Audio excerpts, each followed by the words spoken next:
शुमीच्या पावलांनी या मालिकेच्या आजच्या भागामध्ये आपण पाहत आहोत. कला राहुलच्या खोलीमध्ये गेलेली असते. घरामध्ये कोणीच नाही, शिवाय राहुल सुद्धा नाही. ह्या गोष्टींचा विचार करूनच ती राहुलच्या खोलीमध्ये जाते.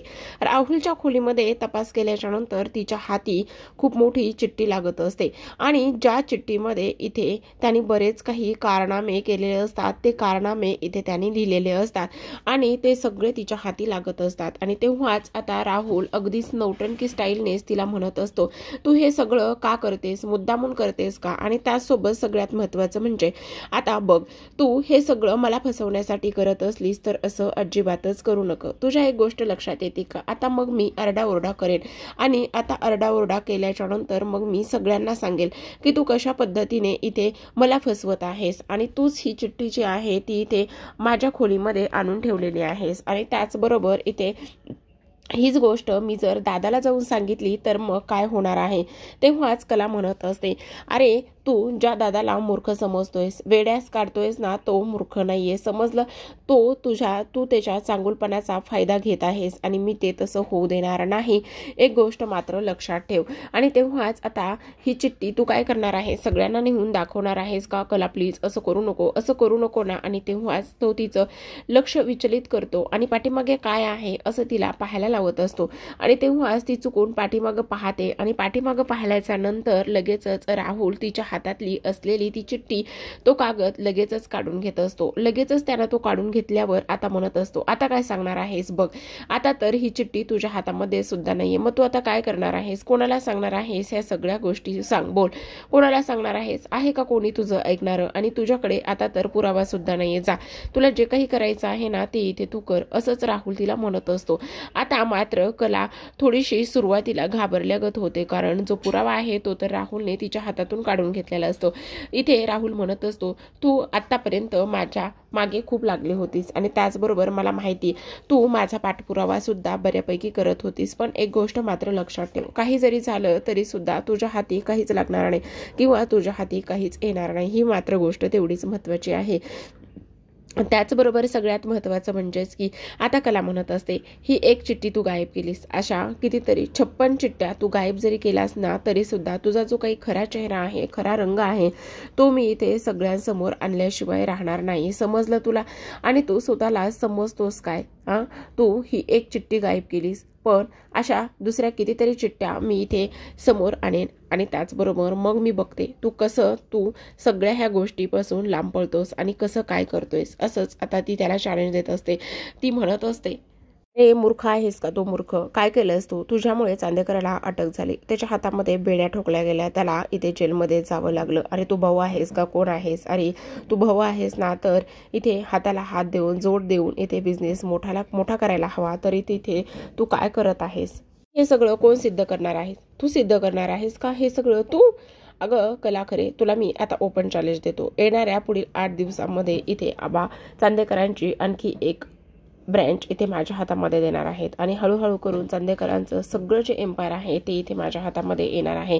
मग तू काय करणार आहेस? असंच अद्वैत आता इथे तिला बोलत असतो. बोल ना, कोण अडवणार आहे ते मला? तेव्हाच कला म्हणत असते, मी अडवणार आहे तुला आणि हे सगळं तुझ्या हातात येण्याआधी मी हे सिद्ध करेन की ह्या सगळ्या गोष्टीच्या मागे तू आहेस म्हणून. हे माझं तुला ओपन चॅलेंज आहे. आबांनी तुला 8 दिवसांचा जो वेळ दिलेला आहे, तर ह्या 8 दिवसातच बघ मी आता तुझा काय करते आणि कशा पद्धतीने सगळं ते सगळ्यांसमोर आणते. तर आता इकडे दुसऱ्या बाजूला रोहिणी राहुलच्या खोलीमध्ये आलेली असते. राहुलची अवस्था पाहून तो थोडासा घाबरलेला असतो आणि राहुल घाबरला ही गोष्ट रोहिणीला समजते. ती लगेचच म्हणत असते, राहुल काय झालेलं आहे? काही झालंय का? तू आता सुद्धा काही गोष्टी ते केलेल्या आहेस का? तेव्हाच राहुल म्हणत असतो, नाही काही नाही झालेलं. तुला असं का वाटतंय? पण आता रोहिणी म्हणत असते, नाही मला असं वाटतंय की नक्कीच काहीतरी झालेलं आहे. बोल ना, काय झालेलं आहे? तू खरंच एवढा का बरं घाबरलेला आहेस? तेव्हाच तो म्हणतो, नाही ग, मी तर नाही घाबरलेलो. तुला असं का वाटतंय? मला नाही कळत. पण रोहिणी म्हणत असते, खरं सांग. पण आता मात्र त्याला काय सांगावं आणि काय नाही ह्या गोष्टी तरी ते समजत नसतात, कारण तो घाबरलेलाच तेवढा असतो. आणि आता इथे रोहिणी म्हणत असते, खरंच सांगतोयस ना तू?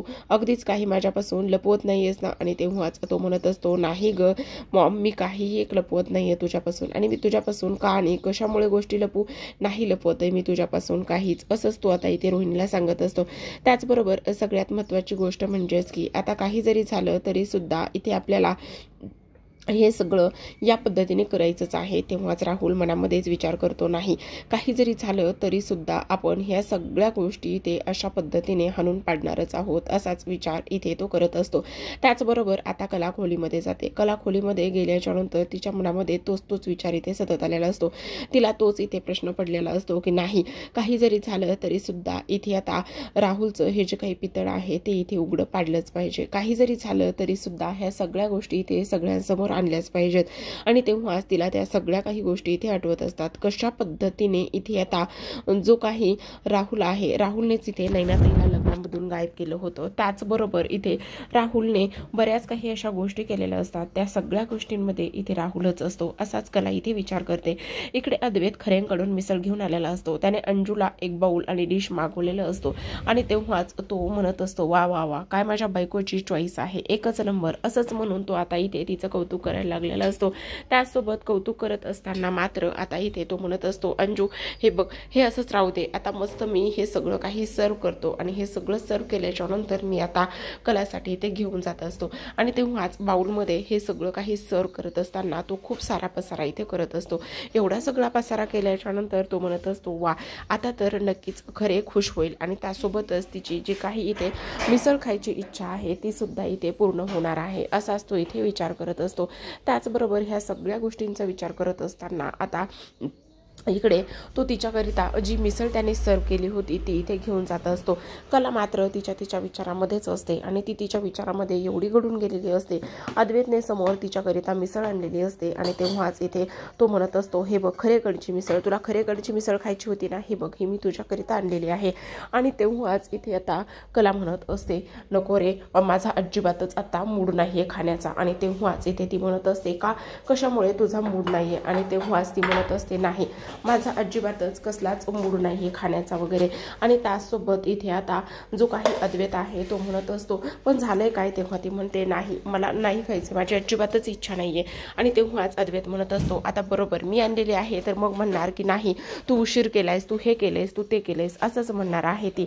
आणि त्याचसोबत आता लगेचच तो तिथून निघून गेलेला असतो आणि कलासुद्धा तिथून ऑफिससाठी निघालेली असते. आता कला आणि अद्वैत हे ऑफिससाठी निघतात, पण सगळ्यात महत्त्वाची गोष्ट म्हणजेच की इथे ती डायनिंग टेबलवर येऊन पाहते. आता डायनिंग टेबलवर येऊन पाहिल्यावर ती पाहते तर किती गोंधळ घातलेला आहे.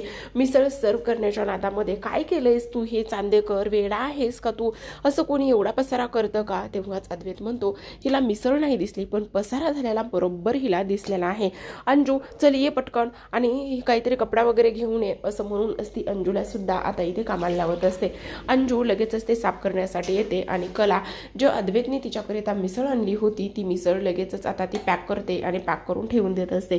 ती म्हणत असते, खरंच चांदेकर तुला ना खरंच काही गोष्टी इथे कळतच नाहीयेत, असं कोणी वागतं का, ह्या गोष्टी अशा कोणी इथे करतं का, असं म्हणूनच ती आता थोडीशी अद्वैतवर चिडचिड करण्याचं काम करत असते.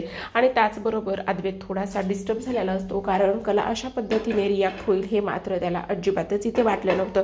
त्याला असं वाटलं होतं की ही बरोबर मी आणलेली मिसळ एन्जॉय करेल, मी आणलेली मिसळ ही व्यवस्थित खाईल, असाच तो इथे विचार करतो. आणि तेव्हाच आता लगेचच कला म्हणत असते, चल पटकन आपल्याला इथे जायचं आहे आणि ऑफिसला सुद्धा जायचे, असं म्हणूनच आता लगेचच ती त्याला ऑफिसला सुद्धा इथे घेऊन निघालेली असते.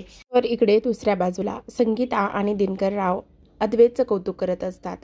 खरंच खूप चांगला जावई आपल्याला मिळाला आहे, असंच त्या इथे म्हणत असतात. आणि तेव्हाच खरंच कलेला ह्या गोष्टी ते सांगायला पाहिजे आणि जावई बापूचं कौतुक करायला पाहिजे, जेणेकरून तिला सुद्धा जावई बापूची किंमत कळेल, असंच संगीता म्हणते. तेवढ्यातच हे सगळं बोलल्यावर आता इथे दिनकरराव म्हणत असतात, नाही नाही संगे तू अजिबात जावई बापूंना फोन करू नको, कारण जावई बापूंनी सांगितलंय की इथे काही जरी झालं तरी सुद्धा ह्या गोष्टी इथे कोणालाच समजता कामा नयेत आणि कलाला ह्या गोष्टी तुम्ही अजिबातच सांगू नका, असंच तिने सांगितलेलं आहे. त्यामुळे आपल्याला हे आत्ताच तिला सांगून चालणार नाही, असा विचार इथे ते करत असतात. आणि ह्या सगळ्या गोष्टींचा इथे विचार केल्यावर आता खरंच जावई बापू एकच नंबर आहेत आणि त्यांच्यामुळेच हे सगळं झालेलं आहे, असाच विचार आता इथे ते करत असतात. त्याचबरोबर आता सगळ्यात महत्त्वाची गोष्ट म्हणजेच की ती खूप जास्त खुश झालेली असते. तिला असं वाटत असतं की नाही खरंच जावई बापूमुळे आज एवढं सगळं काही झालेलं आहे आणि त्यासोबतच एकदा का माझ्या कलीचं आणि त्याचबरोबर सगळं काही व्यवस्थित मार्गी लागलं की सगळ्या गोष्टी व्यवस्थित होतील असंच इथे आता ती बोलत असते. तर इकडे आता अद्वैत ऑफिसमध्ये आलेला असतो. अद्वैत ऑफिसमध्ये आल्यानंतर आता कला ही खूप जास्त अस्वस्थ त्याला दिसत असते आणि कला खूप जास्त अस्वस्थ असताना तो तिच्याकडे पाहत असतो आणि म्हणत असतो ही ते खाल्लं सुद्धा नाही काही आणि काहीच न खाल्ल्यामुळे आता हे समज काही असं होत आहे. काय गरज आहे उगाच नाही त्या गोष्टी ते करण्याची. त्याचबरोबर थोडंफार तरी खाऊन घ्यायला काय चालतं आणि म्हणूनच आता तो मुद्दामच इथे वेटरला एक ऑर्डर करत असतो, ती म्हणजेच की सँडविचची. आणि व्हेज सँडविच ऑर्डर केल्याच्यानंतर तो म्हणत असतो हे व्हेज सँडविच आहे. तेव्हा अद्वैत म्हणतो हे कोणी ऑर्डर केलेलं आहे? हे तर मी ऑर्डर केलेलं नाही आहे. आणि त्याचबरोबर तो म्हणत असतो हो हे तर तुम्हीच ऑर्डर केलेलं आहे. तेव्हाच इथे आता तो म्हणत असतो की हो ही 200 रुपयाची ऑर्डर आहे आणि ही 200 रुपयाची ऑर्डर आहे हे कसं शक्य आहे आणि आता ही ऑर्डर वाया जाणार आहे का? हे बघ तू असं कसं करू शकतोस? हे बघा आता ही ज्याने कोणी ऑर्डर केलेली आहे हे खरं तर अद्वैतने केलेलं असतं, पण कलाला इथे त्याला ते खाऊ घालायचं असतं म्हणूनच तो ह्या गोष्टीचा विचार करतो. आणि तेव्हाच ह्या गोष्टीचा विचार केल्याच्या नंतर आता कला म्हणत असते हे बघ चांदेकर ज्याची ऑर्डर आहे ना त्याला ती देऊन दे. आणि त्यासोबत सगळ्यात महत्त्वाचं म्हणजेच की ज्याची ऑर्डर आहे तो ही ऑर्डर मिळवण्यासाठी वाट बघतच असेल ना, मग उगाच आपण कोणाची सुद्धा ऑर्डर कशाला उगाच घ्यायची, जा ती ऑर्डरच आहे ना ती त्याला देऊ नये असाच आता इथे कला विचार करते.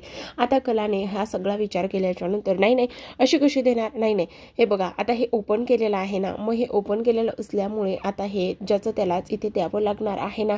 आणि त्याचबरोबर हे सगळं काही या पद्धतीने झाल्यावर आता इथे कला त्याच्याकडे पाहतच असते. तेव्हा अद्वैत म्हणत असतो हे असं करू नकोस ना, एवढं मेहनतीने आहे आणि त्याचबरोबर आता हे ओपन सुद्धा केलेलं आहे, मग हे ओपन केलेली वस्तू अशी कशी देता येईल बरं, असाच इथे आता तो विचार करतो. आणि ह्या सगळ्या गोष्टींचा विचार केल्यावर मला लगेचच ते ओपन केलेले जे व्हेज सँडविच आहे ते पुन्हा व्यवस्थित पॅक करते आणि म्हणत असते हे बघ आता वाया जाणार नाही आणि ज्याची ऑर्डर आहे ते इथे नक्कीच वाट पाहत असेल ना, मग जा हे ज्याचं त्याला नक्कीच तू देऊ नये असा विचार करूनच आता शेवटी अद्वैतचा हा प्लॅन सुद्धा इथे फ्लॉप झालेला असतो. त्याला तिची काळजी वाटत असते की हिने काहीच खाल्लेलं नाहीये आणि काहीच न खाल्ल्यामुळे हिचं कामामध्ये लक्ष लागत नाहीये. त्याचबरोबर सगळ्यात महत्त्वाचं म्हणजेच की ही खूप गोष्टींचं टेन्शन घेते, पण वेळेवर खाणं सुद्धा महत्त्वाचं आहे असं म्हणूनच त्यानं तिच्याकरिता सँडविच ऑर्डर केलं होतं. पण इथे मात्र सरळ कलाने नको म्हटलेलं असतो आणि हे पुन्हा त्याच्यासोबत रिटर्न पाठवलेलं असतं. आता पुन्हा तिच्या ती कामाला लागलेली असते. तेव्हा अद्वैत विचार करतो काय करू आता आणि कसं आता हिला काहीतरी खायला घालू, पण ही का खात नाहीये हे सुद्धा सांगत नाहीये आणि टेन्शन आहे अशाच गोष्टींचा ती इथे विचार करते. काय करावं मला खरंच काहीच कळत नाही असंच इथे ती बोलत असते. तर इकडे दुसऱ्या बाजूला सरोज ती आबांच्या खोलीमध्ये जाते आणि नवीन प्रोजेक्ट लॉन्च करायचा आहे आणि ह्या प्रोजेक्टचं वेगळंच एक कॅरेक्टर असणार आहे. म्हणजेच हा प्रोजेक्ट ज्या तरुण मुली आहेत त्यांना खूप जास्त हेवी दागिने घालायची सवय नसते, त्यांना नाजूक आणि त्यासोबतच अगदीच छोटंसं मंगळसूत्र असो किंवा आणखी वेगळे दागिने असो ते त्यांना घालायला आवडतात.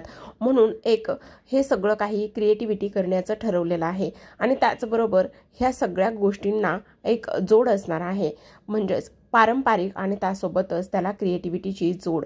आणि हे सगळं व्यवस्थित होईल असं मला वाटते. हा नवीन प्रोजेक्ट आहे आणि खरंच हा माझा प्रोजेक्ट लवकरच लॉन्च करायचा आहे किंवा ह्या प्रोजेक्टवर भरभरून काम करायचं आहे. तेव्हा बाबा म्हणतात अगं पण हे सगळं काही एकटा अद्वैत कसा सांभाळणार आहे. तेव्हाच आता सरोज म्हणते अहो तो एकटा कुठे आहे, मी आहे, तो आहे, त्याचबरोबर राहुल आहे आणि कलासुद्धा आहे. तेव्हा बाबा म्हणतात काय कला, तेव्हा ती म्हणते हां आहे थोडीशी ती आगाऊ, पण कामाच्या बाबतीत चोख आहे. आत्तापर्यंत कामाच्या बाबतीत मला तिच्याकडून कुठलीही कंप्लेंट आलेली नाही आहे, त्यामुळे ती सुद्धा आहेच ना.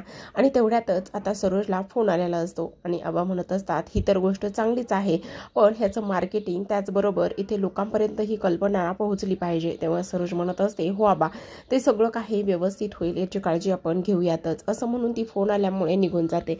आता आबा विचार करत असतात खरं पाहायला गेलं तर आता सरोज एवढा कलाच्या बाबतीत विचार करते, त्या दिवशी रोहिणी कलाबद्दल किंवा कलाला एवढं सगळं काही बोलत होती, पण सरोजने इथे एक शब्द सुद्धा काढला नाही.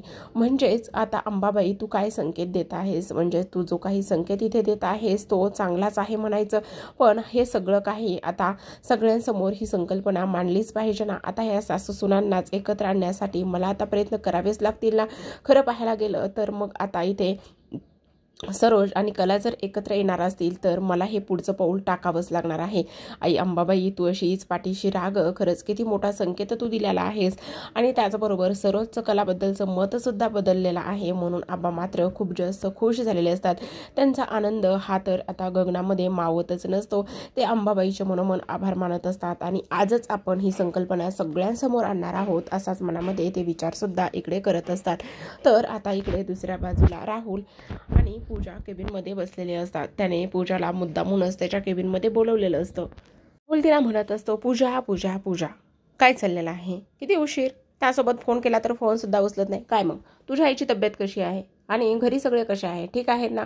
कसं आहे ना, तुला ह्या ऑफिसमध्ये काम केलं तरच तुला पैसे मिळणार आहेत, समजलं ना. असं म्हणून तो तिच्या गालाला हात लावतो. त्याचबरोबर तिला कुठेही तिच्या अंगाला स्पर्श करण्याचं काम करत असतो. बिचारी पूजा फक्त आणि फक्त मजबुरीमुळे इथे शांत बसलेली असते. कामं आहे, त्यासोबत घरची परिस्थिती डाऊन असल्यामुळे तिला ही नोकरी करणं गरजेचं आहे. त्याचसोबत पैसे जर मिळले तर आईचं आजार पण व्यवस्थित होईल, बरं होईल, हे सुद्धा गोष्टी तिच्या नजरेसमोर आलेल्या असतात. पण राहुल मात्र तिच्या अंगचटीला जाण्याचा प्रयत्न करत असतो आणि ह्या मजबुरीचा सगळा फायदा इथे तो घेत असतो. काही जरी झालं तरी सुद्धा हे जे काही सत्य आहे ते इथे तू कोणालाही सांगणार नाहीयेस, हाच विचार आता इथे तो करत असतो आणि ह्या सगळ्या गोष्टी पूजाला इथे सांगत असतो. पूजा मात्र फक्त आणि फक्त इथे त्याचं बोलणं ऐकत असते. खूप घाबरलेली बिचारी असते, पण काहीच बोलत नसते. काही जरी झालं तरी सुद्धा आता राहुल म्हणतो तेच तिला करायचं असतं. इकडे राहुल म्हणत असतो, आता पूजा माझ्या हातचं खेळणं झालेले आहे, मी जे सांगेल मी जे म्हणेल तेच ती इथे करणार आहे. काही जरी झालं तरी सुद्धा आता पूजा फक्त आणि फक्त इथे पूजा माझंच ऐकणार आहे. इकडे दुसऱ्या बाजूला कला विचार करत असते, राहुल कशा पद्धतीने एवढं ओपन चॅलेंज करून बोलत होता. 8 दिवसाचा टाइम जरी दिलेला असला तरी सुद्धा ह्या 8 दिवसामध्ये तो नेमकं काय करणार आहे. आणि त्याचबरोबर काही जरी झालं तरी सुद्धा ह्या गोष्टी मला आता इथे थांबवाव्याच लागतील. असं म्हणूनच लगेचच ती तिच्या केबिनमधून च्या केबिनमध्ये बसलेली असते आणि लगेचच म्हणते, नाही पूजाशी बोललंच पाहिजे. असं म्हणूनच आता ती तिथून निघून जात असते. अद्वैत तिला थांबवायचं काम करतो. तो म्हणतो, अगं अशी काय, आणि ती निघून जाते. आता तिला पूजाला गाठायचं असतं आणि पूजाला बोलायचं असतं. तेवढ्यातच पूजा राहुलच्या केबिनमधून बाहेर येताना तिला दिसते आणि ती म्हणत असते, काय ग पूजा, काय झालंय, अशी का तोंड पडल्यासारखं बसलीस. तेव्हा ती म्हणते, नाही मॅम काही नाही. अगं मग ते राहुलचं त्या दिवशी सगळं काही जे मिस्टेक झालेल्या होत्या त्याच्याबद्दल तुझ्या हाती आणखी काही लागलं का. तेव्हाच पूजा म्हणते, नाही मॅम आणखी काही नाही लागलं तर मी तुम्हाला कळवेल. हो का, पण अगं तेव्हा लगेचच ती तिथून निघून जात असते. तेव्हा कला विचार करते, अशी काय ही, आणि त्या दिवशी सुद्धा मी हिला एवढे फोन केले, एवढं हिच्याबद्दल बोलायचं विचार केला होता, पण त्या दिवशी सुद्धा हिने माझा फोन उचलला नाहीये. काय झालं असेल, नक्कीच कुठल्या दबावाखाली तर नसेल ना. तर प्रेक्षकांनो कला मात्र विचार करतच असते. तर आजच्या भागामध्ये एवढंच. उद्याचा भाग खूपच इंटरेस्टिंग असा झालेला आहे. बाबांनी आता सगळ्यांना बोलवलेलं असतं आणि ते म्हणत असतात, इथे बोलवण्याचं कारण म्हणजे खूपच स्पेशल आहे, कारण आपल्या सरोजने चांदेकर ज्वेलर्ससाठी एक विंग आखलेली आहे आणि ते एक प्रोजेक्ट आहे. ह्या प्रोजेक्टचं सर्व जे काम आहे ते आपली सरोज आणि त्यासोबतच कला ह्या दोघी मिळून सांभाळणार आहेत. आबांनी हे सगळं काही सांगितल्याच्या नंतर रोहिणी सुद्धा तिथेच असते, राहुल सुद्धा तिथेच असतो. एवढं मोठं प्रोजेक्ट आहे आणि ह्या कलाला काय कळतंय, ही कला तर काल आलेली आहे ना, आणि तरी सुद्धा हिला एवढं मोठं काम दिलेलं आहे. हिला एवढं मोठं काम देण्याची काय गरज आहे, असंच तो इथे बोलत असतो. आणि त्याने ह्या सगळ्या गोष्टी इथे बोलल्यावर आता मात्र जे काही होणार आहे ते तर कोणी थांबवू शकणार नाही. पण आता सगळ्यात महत्त्वाची गोष्ट म्हणजेच की काही जरी झालं तरी सुद्धा आता हे प्रोजेक्ट इथे फक्त आणि फक्त इथे कला आणि सरोजच करणार आहेत असं तर आबांनी सांगितलेलं असतं. खरं तर हा इथे कलासाठी खूप मोठा धक्का असतो, कारण सरोज सोबत काम करणं म्हणजे इथे ती सरोजचा स्वभाव आणि सरोजने आतापर्यंत तिला स्वीकारलेलं नसतं. ह्या सगळ्या गोष्टी इथे आता तिला माहिती असतात. तर आता इकडे अद्वैत मात्र खूपच जास्त खुश असतो, कारण आई आणि बायको मिळून एकत्र काम करणार आहे, त्यामुळे त्याचा आनंद गगनात मावत नसतो. तो लगेचच आता इथे कलाला गाठतो आणि कलाला गाठल्याबरोबरच तो म्हणत असतो, कॉंग्रॅच्युलेशन्स, कारण आज तू आणि आई दोघी एका नवीन प्रोजेक्टवरती काम करणार आहात आणि त्यामुळेच त्यामुळेच तुझं अभिनंदन असं म्हणूनच अद्वैतने तिच्यासाठी मस्त गुलाबाचं फूल आणलेलं असतं आणि ते गुलाबाचं फूल तो तिला देत असतो आणि गुलाबाचं फूल देऊनच तिचं तो अभिनंदन सुद्धा इथे करत असतो. तर प्रेक्षकांनो आजच्या भागामध्ये एवढंच आणि अशा असं नवनवीन अपडेट्स पाहण्यासाठी चॅनलला सबस्क्राईब करा आणि त्यासोबतच चॅनलवर नवीन असाल तर सबस्क्राईब करून बेल आयकॉन प्रेस करा आणि व्हिडिओ आवडल्यास तर व्हिडिओला लाईक करा. भेटूयात पुन्हा एका नवीन अपडेटसोबत. तोपर्यंत पाहत राहा लक्ष्मीच्या बावलांनी. धन्यवाद.